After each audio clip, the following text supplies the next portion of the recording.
இந்த கேட்டை வந்து நாங்கள் ரெடி பண்ணும்போது என்ன பண்ணோம்னா, இந்த ஷீட்டை வந்து வெல்டிங் அடிக்காமல் கரெக்டாக வந்து ஒரு இண்டஸ்ட்ரியில் கொடுத்து வந்து பாருங்கள், அழகாக வளைச்சி பெண்ட் பண்ணி அலஃபேட் பண்ண போகிறோம்.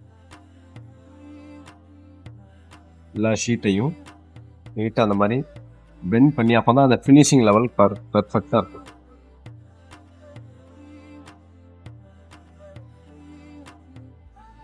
ஒரு பிரம்மாண்டமான கேட்டை பெர்ஃபெக்டாக நாங்கள் பண்ணியிருக்கிறோம். இதே மாதிரியான கேட்கள் உங்களுக்கும் வேணும்னா நம்ம நம்பரை தொடர்பு கொள்ளுங்கள். எங்களுடைய இன்ஸ்டாகிராம் சேனலை ஃபாலோ பண்ணுங்கள்.